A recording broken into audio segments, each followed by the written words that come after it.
자, 이번엔 미국 증시 투자 전략 세워보는 시간입니다. 황윤석 타이거 인베스트 대표와 함께합니다. 안녕하십니까? 안녕하십니까? 지금 밖에 비가 많이 내린다고 하던데 어떻게 오는데 좀 괜찮으셨습니까? 네, 지금은 조금 좀 잦아들어 있는 상태인 것 같습니다. 네, 시청자분들께서도 출근길에 안전 운전하시길 바라고요. 자, 오늘의 내용을 이제 본격적으로 들어가 보죠. 지난주에 연준이 중시하는 물가 지표죠. PCE 가격 지수가 발표됐는데 이번에 나온 PCE 가격 지수는 어떻게 보셨습니까? 네, 대체적으로 시장 예상치에 부합하는 결과로 나왔다고 볼 수 있을 것 같아요. 그래서 이제 PCE 물가지수 발표가 됐는데 이제 핵심 쪽에 핵심 PCE 물가지수는 전월 대비 0.27%, 전년 대비해서 2.88% 상승했는데 지금 이제 자료 화면에 보시는 것처럼 이제 그 전체 PC 가격 지수는 2.6% 전년 동기 대비해서 그래서 시장 예상치에 부합되는 수준이었고요. 그다음에 또 그 전월 대비해서는 0.2% 정도 수준이었습니다. 그래서 지금 뭐 개인 상품 지출은 좀 0.9% 늘어났는데 서비스 지출은 0.1% 증가에 그쳤다. 그래서 전반적으로는 예상에 부합되지만 이제 그 서서히 그 관세로 인한 인플레 효과는 서서히 나타나고 있는 게 아니냐라는 게 대체적인 의견이었던 것 같고요. 이 영향으로 인해서 달러라든지 금리, 증시의 변화 이런 쪽은 좀 제한적이다 이렇게 보여집니다. 그래서 우려했던 대로 관세를 그렇게 많이 부과했는데도 실제 경제 지표나 물가에 있어서는 아직은 그 본격적으로 반영은 안 되고 있다 이렇게 보여집니다. 좀 다행스럽기도 하고 한편으로는 이게 본격적으로 언제 나타날까 하는 것도 좀 우려도 많이 되고 있는 시점이라고 말씀드릴 수 있겠습니다. 네. 그리고 관세 얘기를 잠시 해주셨는데 관세가 지금 주말 사이에 미국 상소법원이 상호 관세와 관련해서 불법이다라는 판결을 내렸어요. 그리고 트럼프 대통령은 지금 뭐 강하게 반발하면서 뭐 상고하겠다 이런 얘기를 또 내놨고 앞으로 어떻게 되겠습니까? 그러니까 이 지금 워싱턴 D.C.의 연방 순회법원, 순회항소법원이 그 이제 어떤 얘기를 했냐면 이 행정명령, 트럼프 행정명령의 근거로 삼은 게 국가 비상경제권한법이라고 하더라고요. 이게 이제 IEEPA라고 하는데 그래서 여기에 보면 수입을 규제할 권한은 대통령한테 부여가 되지만 행정명령으로 관세를 부과할 권한까지 포함되지는 않는다. 이렇게 판결을 했고요. 재판부가 또 이 국가 비상사태에 중대한 권한을 대통령한테 부여하지만 이 중에서 어떤 조치나 관세나 관세 부과금 그에 유사한 관세 권한까지는 포함하지 않는다 이렇게 해석을 했어요. 그래서 그 얘기는 뭐냐면 결국 지금 트럼프의 상호 관세는 불법이다라고 결론을 내린 거거든요. 그래서 미국 내에서도 지금 캘리포니아 주를 포함해서 12개 주, 그다음에 5개 기업이 트럼프의 관세 부과가 법적 근거가 없다 이렇게 소송을 제기한 상태입니다. 근데 잘 아시다시피 미국은 입법, 사법, 행정 이 3권이 분립이 아주 명확한 나라인데요. 그동안 이제 트럼프 취임 이후에 사실 독재적인 권한을 행사하면서 이게 사실 그 불투명해졌거든요.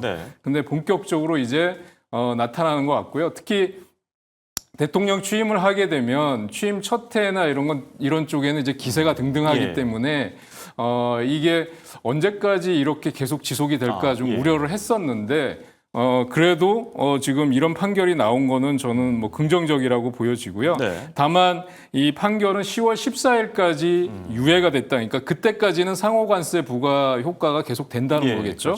예, 그렇게 되는데 지금 뭐 법무부 장관은 즉각 항소하겠다라고 얘기를 했고요. 트럼프 대통령은 이게 정치 편향적이고 잘못된 판결이다. 이게 모든 관세는 여전히 유효한데 만약에 이 관세가 사라지면 국가에 재앙이 올 것이다 이랬는데 제가 보기엔 관세가 재앙인지 트럼프가 재앙인지는 사실은 좀 두고 봐야 될 것 같습니다. 맞습니다. 뭐 무역 대표부 같은 경우에는 우선 무역 협상 자체는 계속하겠다라고 밤새 또 밝히기도 했었죠. 조금 더 지켜봐야 될 필요가 있지 않나 생각이 들기도 하고요.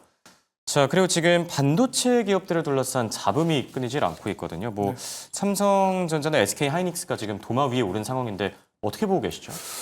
이게 사실 우리 기업들 같은 경우는 정말 미국이 하라는 대로 일찌감치 네. 뭐 투자도 다 해놓고 공장 건설도 다 했는데 이게 느닷없이 일격을 당한 꼴이 그렇다고 볼수 됐거든요. 있겠죠. 예, 그래서 지금 미국 상무부에서 인텔, 삼성전자, 하이닉스의 중국 법인을 이제 신뢰할 수 있는 최종 사용자 명단에서 제외를 했어요. 네. 그러니까 이게 뭐냐면 이 VEU라고 하는 신뢰할 수 있는 최종 사용자 명단이라는 게 미국산 특정 품목을 특별 허가 없이 신속하게 구입할 수 있는 네. 자격을 부여하는 건데 이번 조치로 이게 이제 이 권한이 없어진 거죠. 그래서 앞으로 미국산 장비와 소프트웨어를 들여올 때마다 매번 허가를 네. 받아야 되는 이런 상황이 됐습니다. 그래서 중국 내 AI 칩 개발이라든지 수입에 상당한 지연이 올 그렇죠. 수밖에 없다라는 거고요.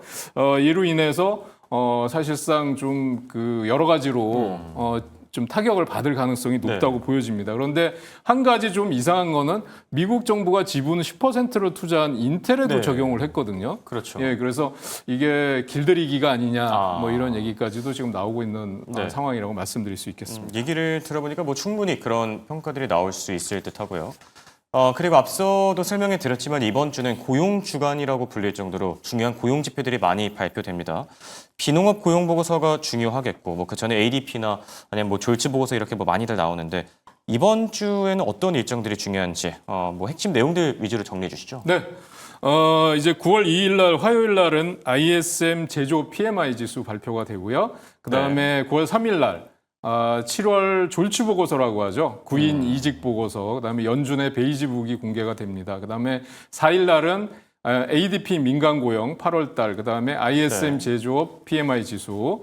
또 한 가지 이제 그동안 M7 얘기를 많이 했었는데 사실 브로드컴까지 끼어가지고 배트맨이라고 하잖아요. 그렇죠. 예, 근데 브로드컴 실적 발표가 있는데 이게 엔비디아 실적 발표 이후에 나올까요? 네, 저는 뭐 나쁘진 않을 것 같아요. 근데 예. 가이던스가 어떻게 되느냐가 문제일 것 같고요. 시장의 기대치가 너무 높아 있어서 엔비디아도 실적 발표 이후에 사실 좀 많이 흔들렸었잖아요. 그렇죠. 네, 그래서 좀 지켜보셔야 될 것 같고 마지막 날이 중요하다고 말씀드릴 수 있겠습니다. 9월 5일 금요일은 고용보고서 발표가 되는데 비농업 고용자 수와 실업률 그렇죠. 주목을 하셔야 될 것 예. 같습니다. 비농업 고용 보고서 결과에 따라서 이 9월 금리 인하 가능성 이게 뭐 최종 확정되지 않을까 생각이 들고요. 자, 이제 종목별 얘기들을 나눠볼까 하는데 지난주에 제일 많이 들려왔던 소식이 바로 제2의 딥시크 사태가 아니냐 이런 얘기였습니다. 그리고 피해를 어떻게 보면 가장 크게 본 기업 중에 하나가 엔비디아이기도 하고요. 네. 어떻게 생각하십니까 이번 이슈?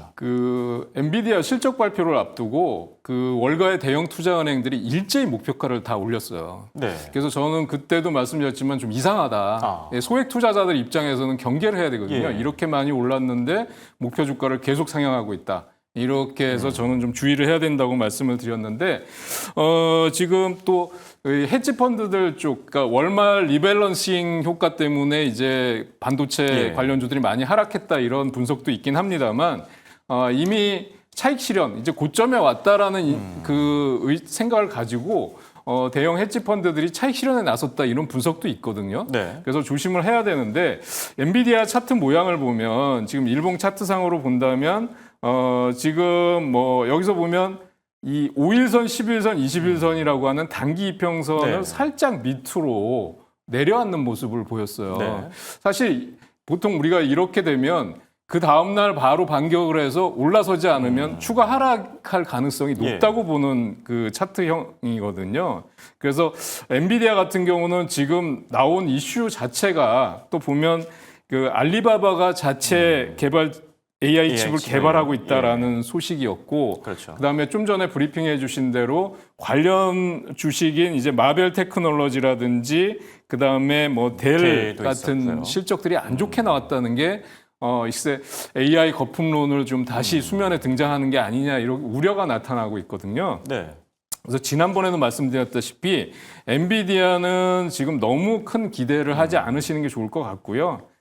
저는 역시 좀 단기적으로는 좀 비중을 축소해 나가면서 네. 조정이 깊어지거나 중국이 또 이렇게 그 수요가 줄어든다는 얘기 아니겠어요? 그러니까 중국 그렇죠. AI 칩을 네. 쓴다는 얘기니까 이게 실적에 반영될 가능성도 있어 보이고, 그다음에 아까 말씀드린 인텔이라든지 뭐 하이닉스, 삼성전자 같은 경우도 이제 중국 상무부의 그 VEU에서 제외했다는 소식이 나와 있으니까 네. 단기적으로는 좀 관망하실 필요가 있겠다. 그 수익이 나신 분들은 좀 비중을 줄이는 네. 전략으로 가시는 게 좋겠다 이렇게 말씀드릴 수 있겠습니다.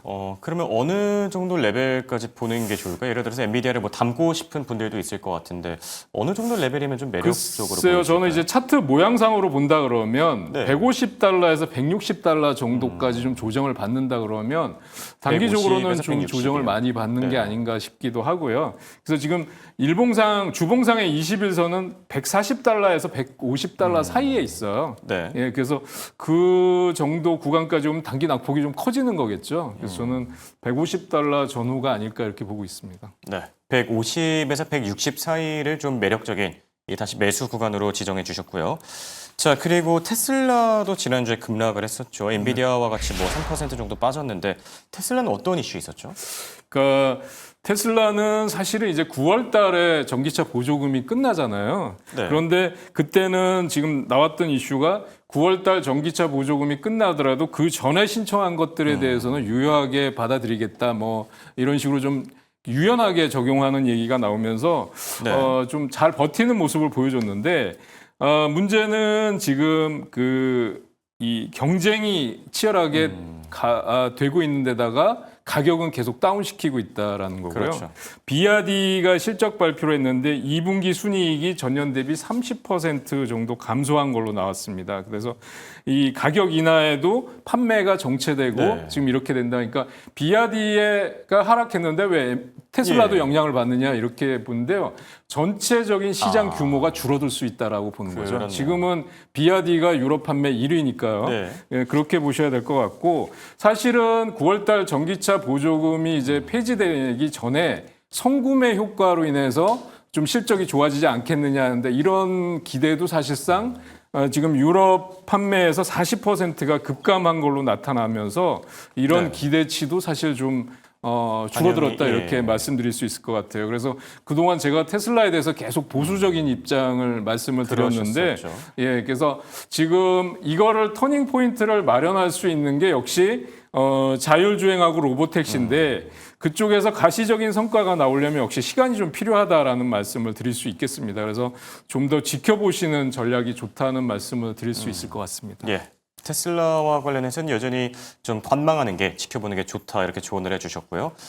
자, 그리고 다음 키워드는 탈 엔비디아의 속도를 내는 중국입니다. 알리바바에 대한 얘기를 저희가 앞서서 잠시 나눴었는데 알리바바 이슈는 어떻게 생각하시죠? 네, 좀 전에도 말씀드렸지만 이제 엔비디아 H20 칩을 대체할 만한 새로운 AI 칩을 개발을 완료했다라는 소식을 네. 발표를 했는데요.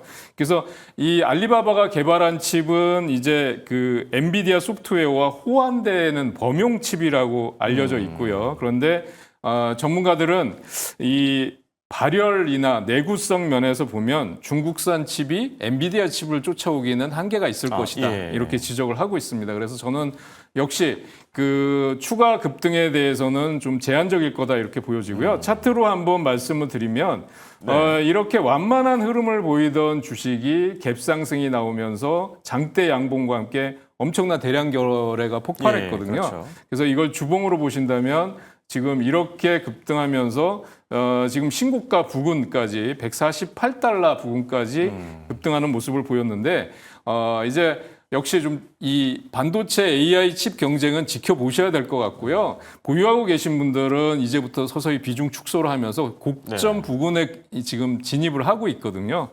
차익 실현을 한번 같이 해나가시는 전략이 바람직하다 이렇게 말씀드릴 수 있겠습니다. 네. 자, 지금까지 두 말씀의 황윤석 타이거인베스트 대표와 함께했습니다. 감사합니다.